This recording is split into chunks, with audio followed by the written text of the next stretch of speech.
gilded cage. Sophia Reeves traced her fingers across the marble countertop of her kitchen, a kitchen larger than the entire apartment she'd grown up in. Morning light filtered through floor-to-ceiling windows, illuminating the sprawling mansion that felt more like a museum than a home. At 7 months pregnant, she moved with deliberate grace, one hand protectively cradling her swollen belly. "Would you like your tea now, Mrs. Reeves?" Naomi Chen appeared in the doorway, immaculate in her tailored black suit. Though technically Gabriel's executive assistant, Naomi had inserted herself into every aspect of the Reeves household. "Yes, thank you, Naomi," Sophia smiled warmly.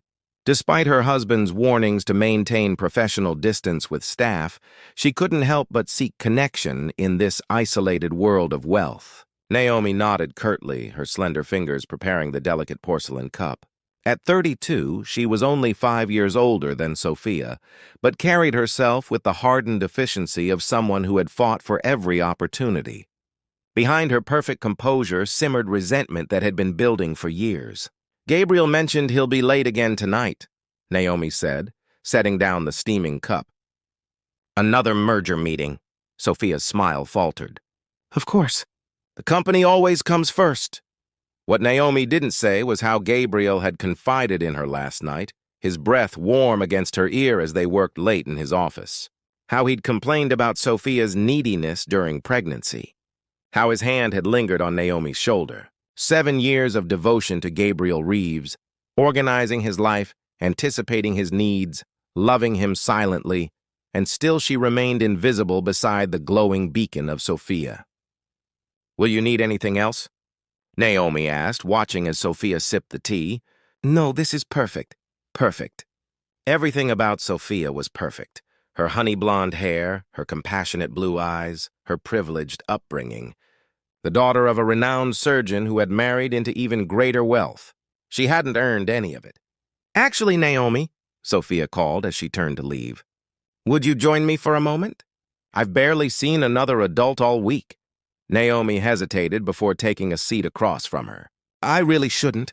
I have preparations for the charity gala." "Just 5 minutes?" "Please?" Sophia's eyes held a loneliness that even Naomi couldn't ignore. "I've been feeling so strange lately, dizzy, probably just pregnancy hormones." Naomi nodded, her face a mask of sympathy while her mind calculated. The white powder she'd been adding to Sophia's tea for weeks, untraceable, the dark web had promised, was finally showing effects. "Have you told Gabriel?" she asked. "He's too busy to worry about small things." Sophia absently rubbed her belly. "The baby kicked this morning. I recorded it to show him, but he was already gone." Something twisted in Naomi's chest. Not quite guilt, but recognition of Sophia's humanity. She pushed it away. "I should finish those preparations," Naomi said abruptly, rising from her chair. Later that evening, alone in her modest apartment in the staff quarters, Naomi stared at her reflection. Plain features, practical haircut, unremarkable eyes. Not beautiful like Sophia, not worthy of notice. Her phone chimed with a message from Gabriel. "Need you to handle the Hansen contract revisions tonight." Not please, not thank you, just expectation. Naomi smiled sadly at her reflection. In 8 months of pregnancy, Sophia had received more affection from Gabriel than Naomi had in 7 years of unwavering loyalty. And now a baby would cement their family, pushing Naomi further into the shadows. Unless. She opened her laptop, the screen illuminating her determined expression.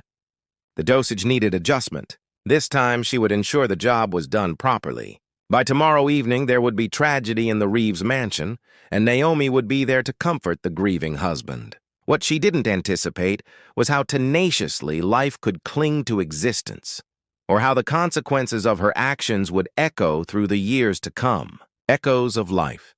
The hospital corridors seemed endless as Gabriel Reeves paced, his Italian leather shoes clicking against the sterile floor. His face betrayed nothing, not grief for his dying wife, not anxiety for his unborn child. Only irritation at the inconvenience. "Mr. Reeves?" A surgeon emerged, still wearing his blood-spattered gown. "I'm sorry. We couldn't save your wife." Gabriel nodded stiffly. "And the child?" A miracle, frankly. Your daughter survived. She's premature, but fighting. Behind Gabriel, Naomi stood silently, her face a careful mask of concern. No one questioned her presence.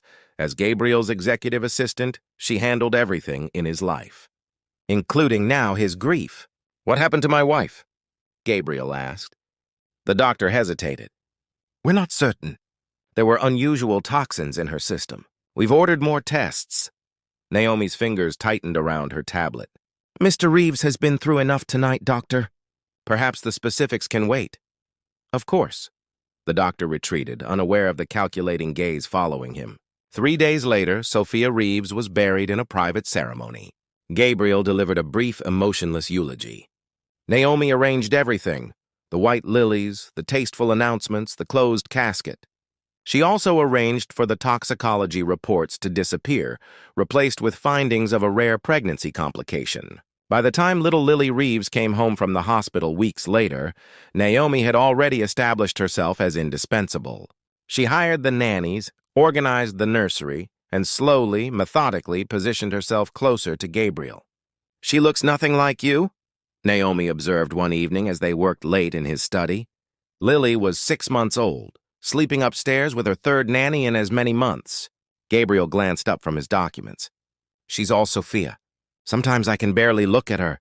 Naomi placed a comforting hand on his. It must be difficult seeing her every day. I've enrolled her in the Wellington Academy. Boarding starts at age 5. That's very young, Naomi said carefully, though inwardly she celebrated. Gabriel shrugged. Best education money can buy. Sophia would have wanted that. It was the first time he'd invoked his dead wife's wishes, a justification Naomi would teach him to use whenever guilt threatened to surface. As years passed, Lily grew from a solemn toddler into a quiet, watchful child. With her mother's deep blue eyes and delicate features, she moved through the mansion like a ghost, largely ignored by her father and tolerated by Naomi, who had gradually transformed from assistant to companion to, finally, Gabriel's lover. On Lily's 5th birthday, a small suitcase was packed. No party was planned. Remember, Lily, this is what your mother wanted for you, Gabriel said as they drove to the boarding school, Naomi beside him in the passenger seat. Lily, strapped into her booster seat, clutched a worn photograph, the only one she had of her mother. Did you love Mommy? She asked suddenly. Gabriel's hands tightened on the steering wheel. Naomi answered for him. Your father adored your mother, Lily. Her loss was devastating for him. Wellington will give you opportunities to make her proud. What neither told her was how Gabriel had already restructured his will, leaving controlling interest in Reeves Technologies to Naomi should anything happen to him. Lily would receive only what was legally required: the trust from her maternal grandparents, themselves now deceased, and a symbolic share in the company. For 16 years, Lily's life consisted of school terms abroad and obligatory holiday visits to a home that never felt like hers. During those rare visits, she watched how Naomi had transformed the mansion, erasing all traces of Sophia Reeves. Only one photograph remained in Lily's bedroom, the same one she kept at school. Then came the call during her final year at Oxford. A private plane crash over the Atlantic. No survivors. Her father and Naomi had been returning from a business trip to New York. What no one expected was the final amendment Gabriel had made to his will just weeks before his death. Whether from guilt, suspicion, or some remnant of loyalty to Sophia, he had reversed his earlier decisions. Control of Reeves Technologies, all of it, would pass not to Naomi, but to Lily on her 21st birthday, just 3 months away. As Lily stood alone at the twin funeral, she felt nothing but a hollow emptiness where grief should be. Among the mourners, only one person met her gaze directly, a tall man with silver-streaked dark hair and penetrating green eyes. She didn't recognize him, but he nodded to her with what seemed like respect. Later, as executives offered condolences and poorly disguised assessments of her capability, the stranger approached. Julian Mercer, he introduced himself, his voice deep and measured. I was an early investor in your father's company. He hesitated. And I knew your mother. Lily's heart quickened. You knew my mother? Julian's eyes softened. Sophia was remarkable. You have her spirit. He handed her a business card. When you're ready to talk about your inheritance, call me. There are things about Reeves Technologies and your parents that you should know. As he walked away, Lily felt something she hadn't experienced in years: curiosity, and perhaps hope. Hidden truths. 3 months after the funeral, Lily Reeves stood in her father's former office, now hers, overlooking the Seattle skyline. At 21, she carried herself with the composed dignity of someone much older. A young woman raised without warmth tends to create her own internal fire. "The board is waiting. Ms. Reeves," her newly appointed assistant announced. Lily nodded, smoothing her tailored navy suit. Oxford had prepared her intellectually for this moment, but nothing could prepare her emotionally for the hostile faces that greeted her in the boardroom. "Gentlemen," she addressed them coolly, "I understand you have concerns about my leadership." Elliot Vaughn, her father's oldest ally on the board, didn't bother with pretense. "You're a child with no experience. This company needs stable guidance, not a college experiment." Lily might have wavered had Julian Mercer not chosen that moment to enter, taking a seat at the far end of the table. "Ms. Reeves asked me to join as an advisory consultant," Julian explained to the startled executives. "Given my significant stake in this company, I'm happy to assist during this transition." The mention of his considerable investment quieted the immediate objections. Julian Mercer's reputation in tech venture capital was legendary, as was his reclusiveness and selective involvement. After the tense meeting, Julian followed Lily back to her office. "They'll try to undermine you at every turn," he warned. Lily turned to him, her professional facade cracking slightly. "Why are you helping me? What did you mean when you said you knew my mother?" Julian's expression softened. "Your mother and I met at Stanford. We were close friends before she met your father." Something flickered in his eyes, an old pain, carefully preserved. "When she died so suddenly, I had questions. Your father blocked every inquiry. You think her death wasn't an accident?" "I think there are too many coincidences in your family history." That night, Lily stayed late at the office, using her new access to search company archives. In a forgotten server, she found personal emails from the weeks before her mother's death. Sophia had been looking into discrepancies in company accounts. Money disappearing through shell corporations. When Lily returned to the mansion, her mansion now, she wandered into rooms she'd never been allowed to enter as a child. In her father's bedroom, now cleared of Naomi's possessions, she found a hidden safe behind an abstract painting. The combination eluded her until she tried her own birth date. Inside lay documents, a small velvet box containing her mother's engagement ring, and a USB drive. The drive contained security footage from the mansion spanning several years, including the day of her mother's collapse. Lily watched, breath caught in her throat, as Naomi prepared tea in the kitchen, adding something from a small vial before serving it to Sophia. Her hands trembling, Lily called Julian. "I need to see you. Now." He arrived within the hour, his concerned expression deepening as she showed him the footage. "I suspected Naomi was involved, but your father protected her," Julian admitted. "I've spent years gathering information. There's more, Lily. The plane crash wasn't an accident?" Her voice was surprisingly steady. "The investigation found evidence of tampering. Nothing conclusive, but someone wanted them both dead." Lily paced the study. "Why change his will just before the crash? Did he suspect her?" Julian watched her carefully. "Perhaps, or perhaps guilt finally caught up with him. Gabriel wasn't a good husband to your mother or father to you, but he wasn't evil, just weak. And Naomi exploited that weakness." Lily stopped suddenly. "Where is she now?" "Living in Monaco. She received a substantial insurance payout as your father's named beneficiary." Lily turned to face him, her mother's determined eyes blazing in her father's boardroom stance. "I want her back here. For the company's memorial gala next month." Julian raised an eyebrow. "That's dangerous." "So is poisoning a pregnant woman?" She stepped closer to him, suddenly aware of his presence in a different way.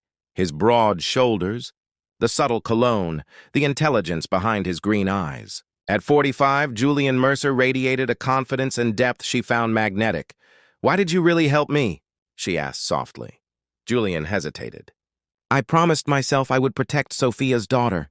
I failed your mother. I won't fail you." The air between them changed, charged with something neither was prepared to name.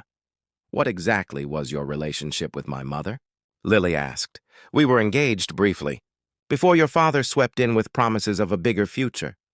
He smiled sadly. "She chose him. I respected her decision." Lily absorbed this revelation. "And now you're helping her daughter take back what was stolen." "Justice has been a long time coming." His hand brushed hers, perhaps accidentally. The contact sent unexpected warmth through her. "We should focus on the plan," Lily said, withdrawing slightly, confused by her reaction. Julian nodded, professional again. "I'll help you trap Naomi. But Lily, be careful. She's already killed twice." "3 times," Lily corrected. "She killed my mother, my father, and my childhood. This ends now." Part 4. Veiled Intentions. The preparations for the memorial gala consumed Reeves Technologies for weeks. Lily oversaw every detail personally, from the guest list to the security protocols. The event would honor her father's business legacy while announcing the company's new direction under her leadership.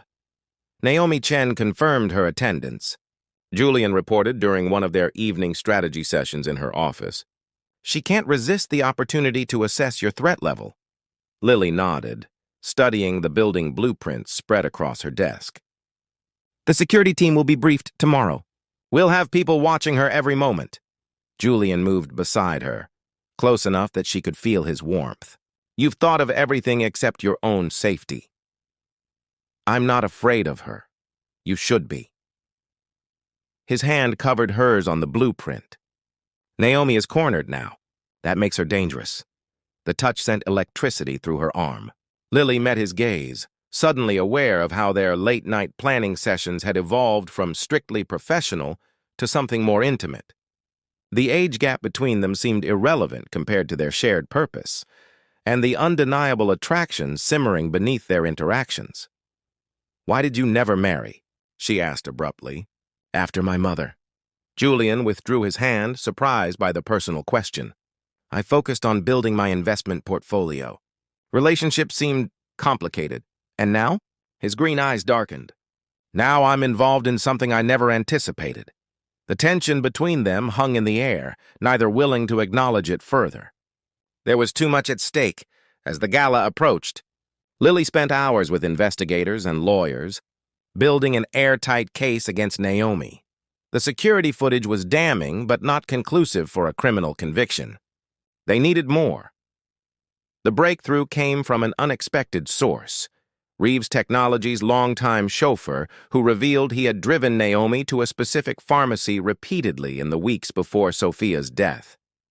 The pharmacy records showed purchases of a rare plant extract known to cause symptoms similar to pregnancy complications. 3 days before the gala, Lily visited her mother's grave for the first time in years. "I'm bringing her to justice." "Mom," she whispered, placing white roses against the marble headstone. She sensed rather than heard Julian's approach behind. "Her." "I didn't know you were following me," she said without turning. "I promised to protect you." He stood beside her, gazing at Sophia's name. "She would be proud of the woman you've become." Lily's carefully maintained composure cracked. "She never got to see me grow up." Julian hesitated before putting his arm around her shoulders. When she leaned into him, he tightened his embrace. "I sometimes wonder," he said quietly, "if things had been different. If Sophia had chosen me instead of Gabriel. If you might have been my daughter." The words hung between them, complicated and loaded with implication. Lily looked up at him, her expression unreadable. "But I'm not your daughter." Something shifted in Julian's eyes. "No, you're not." The moment stretched between them, weighted with possibility. Finally, Julian stepped back. "We should focus on tomorrow." Naomi arrives in the morning. The night of the gala transformed the Reeves Technologies headquarters into a glittering showcase. Executives, investors, and tech industry elites mingled in the grand atrium. Lily made her entrance in a striking blue gown that deliberately echoed her mother's favorite color, her father's college pin affixed to her clutch, a detail that wouldn't escape Naomi's notice. When Naomi Chen arrived, the room subtly reoriented toward the newcomer. At 44, she remained elegant and composed, dressed in understated black that communicated appropriate mourning. Only Lily noticed the calculating assessment behind her sympathetic smile. "Lily, darling." Naomi embraced her with practiced affection. "Gabriel would be so proud, would he?" Lily returned the embrace stiffly. "I've been making some fascinating discoveries about the company lately." A flicker of unease crossed Naomi's features before her smile reasserted itself. "We should catch up properly. Perhaps breakfast tomorrow? I was hoping we could speak privately tonight." Lily gestured toward the executive elevator. "There's something in my office I'd like to show you." As they moved through the crowd, Lily caught Julian's eye. He nodded almost imperceptibly. Everything was in place. In the penthouse office, Naomi admired the view while Lily poured 2 glasses of champagne. Naomi's composure faltered only momentarily. "This proves nothing." I added honey to her tea. Sophia liked it sweet. "The pharmacy records suggest otherwise." Lily produced a file, as do the new toxicology reports from exhuming my mother's body last month. Now Naomi's mask slipped entirely, her eyes hardening. "You're as troublesome as your mother was. Always digging where you shouldn't. She discovered you were embezzling, didn't she? Using my father's passwords to authorize transfers. Sophia was going to ruin everything." Naomi set down her glass carefully. "Your father and I built that company together while she played house and charity patroness." "So you killed her." Lily's voice remained steady despite the rage burning inside. "And when my father finally suspected you years later, you arranged the plane crash." Naomi laughed bitterly. "You have no proof of that. The investigators found anomalies in the maintenance logs. And your former pilot has been very cooperative since we discovered his offshore account." For the first time, genuine fear crossed Naomi's face. She glanced toward the door where security now stood. "What happens now?" she asked, her voice suddenly small. "Justice," Lily replied. "For my mother, for me, even for my father." As security escorted Naomi away, Julian entered the office, pride evident in his expression. "It's over," he said. "Not yet." Lily turned to the windows, watching the city lights below. "Now I build something new from what they left behind." When Julian's hand touched her shoulder, she turned to face him. Without hesitation, she reached up to touch his face, her intention clear. "Lily," he whispered, uncertainty in his voice. "We shouldn't." "I've spent my life being told what I should and shouldn't do," she replied.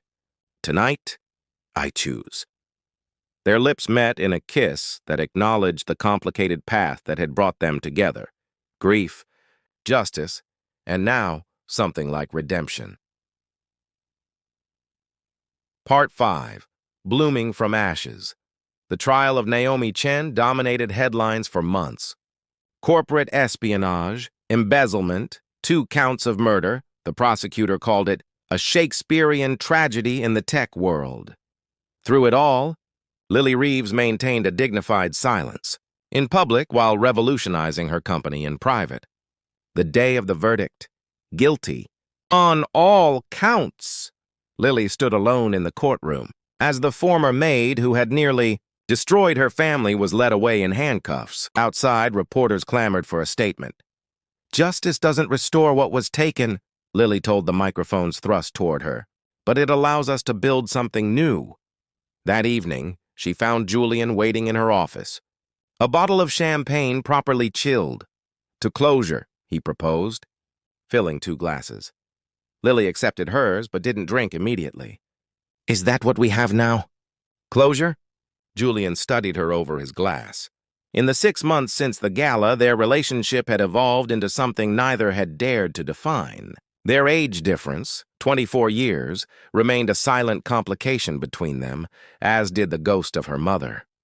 "What do you want, Lily?" he asked finally. She set down her untouched champagne and moved to the windows.